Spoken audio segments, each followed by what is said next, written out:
Bonjour et bienvenue sur les ondes Chasserois, j'espère que vous allez tous très bien. Moi aujourd'hui ça va super. Aujourd'hui on part à la rencontre de Étienne et Cyran, tous les deux bénévoles à Avélo. Donc on va parler tout simplement de l'association Avélo. Bonne vidéo à vous. Bonjour Étienne, bonjour Cyran, est-ce que vous pouvez vous présenter?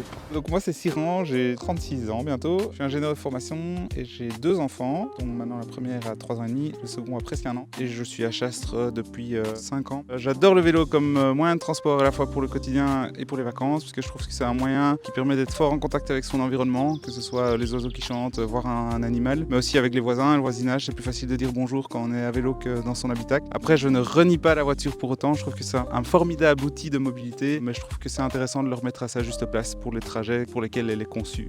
Étienne, donc je suis pensionné depuis quelques années. Depuis que je suis à la pension, je n'ai plus de voiture personnelle, mais j'ai toujours fait du vélo, que ce soit au collège, pendant toute ma carrière. J'allais aussi jusqu'à Louvain-la-Neuve chaque jour à vélo, pour toutes les raisons évoquées par Cyran. Alors je suis coordinateur de notre groupe local à vélo. Est-ce que vous pouvez du coup nous parler de Avélo? Qu'est-ce que c'est concrètement? Eh bien, Avélo, c'est le nouveau nom du GRAC. Le GRAC, c'était le groupement de recherche d'action des cyclistes au quotidien. Avélo est un mot plus évocateur pour toute personne qui voit ce nom. Et donc, nous sommes structurés au niveau de Bruxelles et de la région grâce à un ensemble de bénévoles dans beaucoup de communes. Il y en a une donc ici à Chastres, à Mont-Saint-Guibert, à Moilin, à Villers-la-Ville, à Gembloux. Et chacune de ces locales essaye de promouvoir l'utilisation du vélo au quotidien dans sa commune. Et en support, nous avons donc la régionale qui est en contact avec les autorités fédérales ou régionales pour faire avancer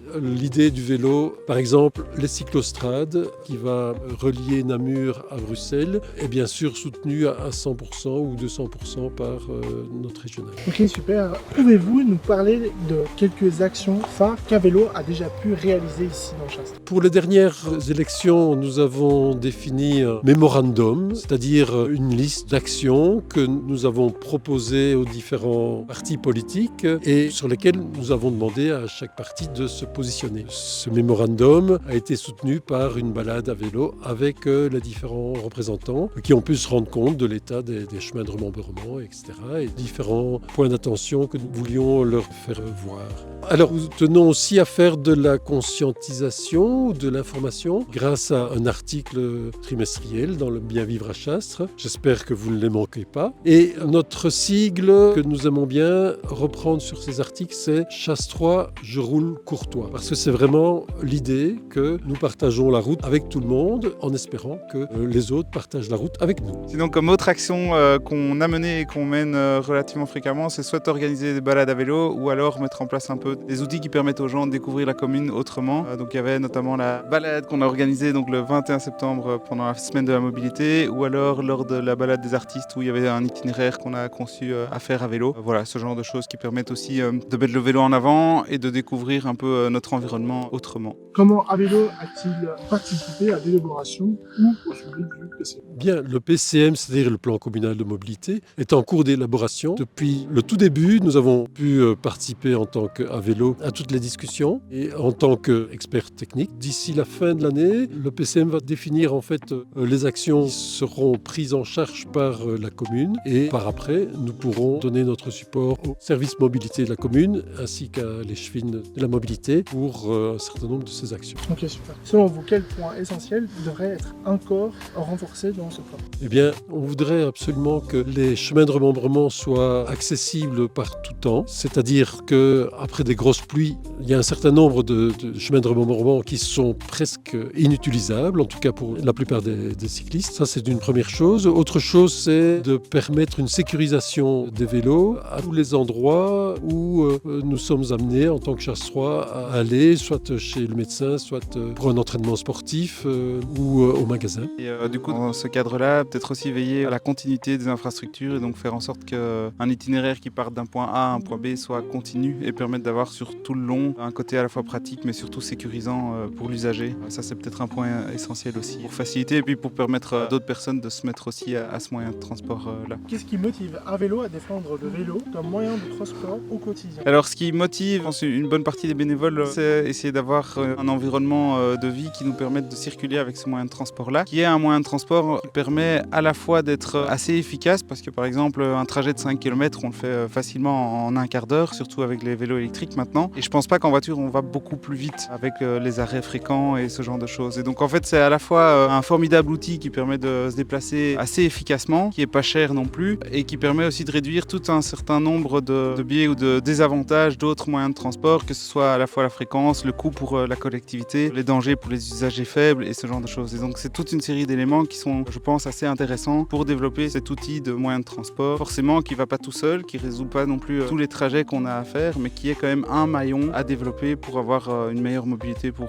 tout le monde, quoi. Parce qu'en soi, être tous en voiture, en fait, on se retrouve tous coincés dans les bouchons et on bouge pas beaucoup plus. Est-ce que vous trouvez que Chastre est beaucoup ou pas par la mobilité douce? Eh bien, je crois que les mentalités évoluent et on commence à beaucoup plus soutenir la mobilité active ou la mobilité douce. Nous avons la chance d'avoir une échevine de la mobilité qui est elle-même cycliste convaincue. Dans la mandature précédente, il y avait aussi un supporter de la mobilité. Petit à petit, l'idée percole. Quelles sont vos prochaines idées ou projets pour encourager davantage l'usage à vélo à Chastre? Alors, bon, j'ai pas tout en tête encore, parce qu'en étant bénévole, il y a beaucoup d'autres choses aussi dans la vie qui font que j'ai pas tous les dossiers en tête. Je pense que déjà, suivre un peu ce qui a été dit dans le PCM est déjà un bon point de départ, notamment parce qu'il a aussi, dans le cadre des ateliers participatifs, ça permettait aussi d'avoir quand même l'avis des gens qui vivent dans les villages et des usagers, donc c'est déjà suivre cet aspect-là, c'est pas mal. Je pense qu'il y a, en termes d'infrastructure, on a parlé des chemins de remembrement qui sont pas toujours évidents, notamment en saison des pluies, où c'est vite boueux et du coup, en fait, un problème de sécurité, on est vite par terre en étant à deux roues. Il y a tout ce qui est parking sécurisé, c'est vrai que mettre un ou deux arceaux à l'endroit où il y a des commerces, des vrais arceaux, pas ce qu'on appelle les casse-roues chez nous, mais c'est pas les parkings qui bloquent juste la roue avant, parce qu'en général c'est pas très sécurisant pour le vélo, et puis aussi source de casse. On souhaiterait, dans la mesure du possible, avec les forces vives, lancer aussi une initiative de location à long terme pour les vélos, pour les enfants, et donc la taille du vélo suive petit à petit la taille de l'enfant. Si on sait mettre ça, je pense, en œuvre dans la commune, ça pourrait être assez chouette pour pas mal de personnes. Et éventuellement aussi un repair café ou participer au repair café pour les aspects vélo. Je pense qu'il y a à la fois des personnes qui seraient intéressées et d'autres personnes probablement qui seraient donc intéressées d'en bénéficier et intéressées d'y participer. Après, tout ça se fait bénévolement, donc on fait ce qu'on peut avec ce qu'on a. Voilà. C'est génial, toutes les initiatives que vous encouragez. Est-ce que vous avez peut-être un dernier mot à quelqu'un qui ne s'est pas encore lancé dans la mobilité douce? Si vous avez des questions, n'hésitez pas à venir nous voir. Il y a plein de solutions. Si vous voulez participer aussi un peu à améliorer les choses de ce point de vue-là, n'hésitez pas aussi à venir nous voir. Je pense qu'il y a pas mal de canaux, il y a pas mal d'associations aussi sympas à Chastre. Mais donc pour vous lancer à vélo, chez nous on dit que la météo c'est pas un souci, il n'y a pas de mauvaise météo, il y a juste un mauvais équipement. Souvent en Belgique on croit qu'il pleut souvent, mais sur les trajets qu'on fait au quotidien on est rarement trempé.